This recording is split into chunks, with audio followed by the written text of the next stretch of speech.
이 정도입니다. 다음 독서 능력 평가에 대해서 배우겠습니다.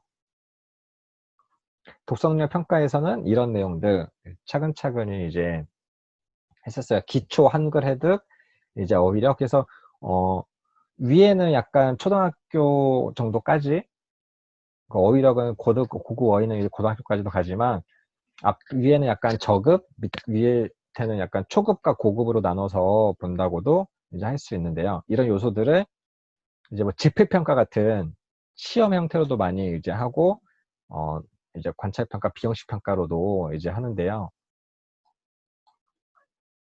여러 가지 이런 것들이 능력 자체에 포함이 된다는 요소 알아두시면, 여러분이 앞으로 지도하고 독후 활동 만들 때도 얘는 한글 해독에 위한 좀 포커스를 맞춘 독서 활동을 만들어야지, 얘는 어휘력에 포커스를 맞는 것들, 이런 것도 여러분이 캐치하기가 좋아요. 그래서 어떤 내가 독후 활동을 만들고 질문을 하느냐에 따라서 이런 요소들을 구분해 놓으면 좋습니다. 평가 기준이 객관적으로 할 수 있는 건 아니죠. 내용 이해는 객관적으로 되는 거죠. 왜냐면 텍스트가 근거니까. 책의 주인공이 누구야? 근데 책의 주인공이 승화인데 이름 모르겠어요 라고 하면 그건 틀린 거. 그런 것들. 근데 그 외에 생각을 물어보는 것들은 이제 기준이 달라질 수 있죠. 그냥 이게 주관적일 수가 있죠.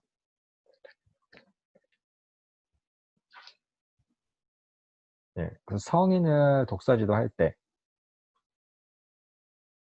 성인의 독서지도 할 때, 음, 어, 성인은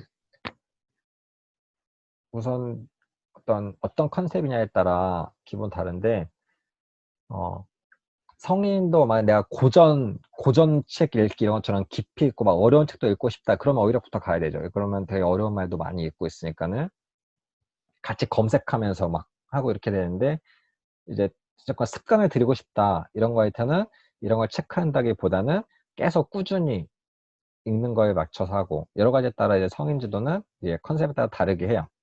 근데 만약에 그 사람이 부족한 능력을 채우고 싶다랑 부족한 능력을 뭐 신경 안 쓰고 나는 그냥 내가 잘하는 것만 하고 싶다, 이런 것도 이제 나눠서 해야 되겠죠. 그래서 어느 단계부터 하느냐는 결국 컨셉이 중요하다.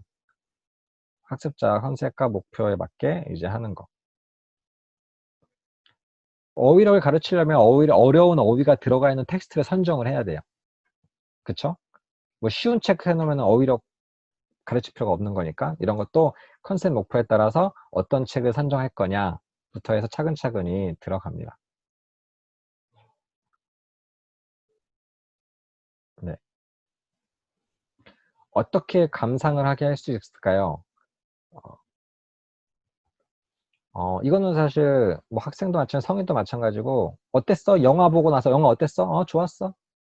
재밌었어? 이런 사람 많은데, 계속 자극을 줘야 돼요. 지금 귀찮게 계속 생각을 건드려줘야 돼요. 맨 처음에 좋았어요, 그냥 재밌었어 라고 해도, 야 근데 거기서 승화가 그렇게 고백하는 거 너무 좀 오글거리지 않냐? 라고 하면은, 아 맞아, 그건 좀 아니지, 막 이렇게 계속 대화를 이끌어가면은 처음에는 뭐가 없는 것 같은데 계속 자기가 또 회상하게끔 돼요.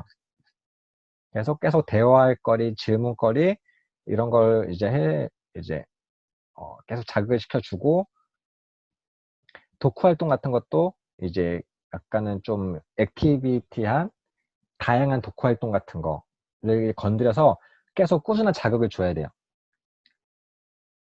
그래서 처음에는 부분밖에 못했어도 나중엔, 그리고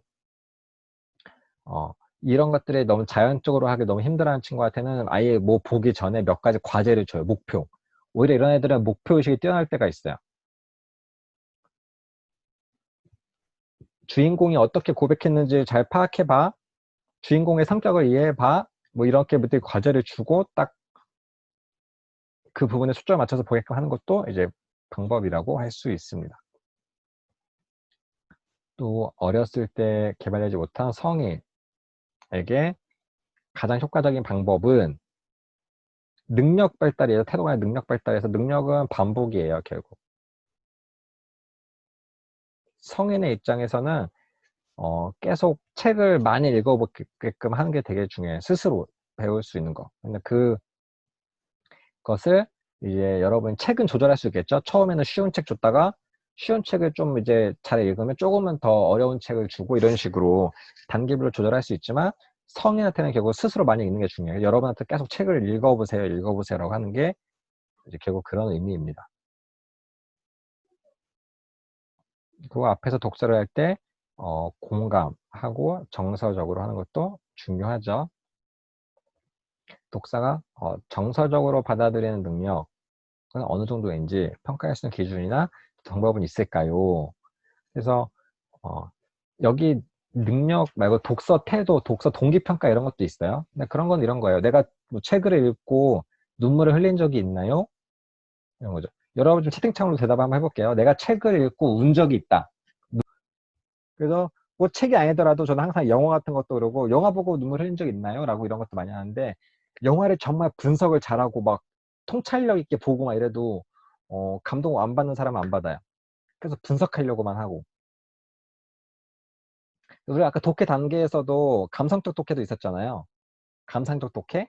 그런 면에서도 이제 하나의 요소가 되는 건데 지도 방법은 계속 감동적인 거 이제 이렇게 주는 거예요. 근데 그것도 감동의 포인트가 다 달라요. 누구는 가족의 포인트, 누구는 연애 사랑의 포인트, 누구는 약간 뭐 전쟁 영웅이나 막 그런 의리 같은 거의 포인트 이런 것들이 다 달라요. 이제 자극받는 요소들이 그런 거를 관찰해서 거기에 맞는 책이나 영화 같은 거를 이제 추천해주고 반응을 보고 되게 중요해요. 그래서 평가할 수 있는 기준 이제 사회 문제 같은 게 있긴 있는데 결국 자기가 느껴서 이렇게 쓰는 거. 한 달에 몇 권 읽니? 제가 여러분한테 했던 것 같은 거 있잖아요. 한 달에 몇 권 읽니? 가장 좋아하는 책은 뭐니? 근데 그런 가장 좋아하는 책 나열한 목록을 보면 아 얘가 어떤 책을 좋아하는구나 이런 것도 알 수 있고 한 달에 몇 권 읽어? 제가 여러분한테 했던 네이버 그것도 그런 걸 바탕으로 한 거예요. 근데 더 중요한 건 계속 관찰하는 거죠. 그리고 같이 책이나 영화를 보고 거기에 대한 감상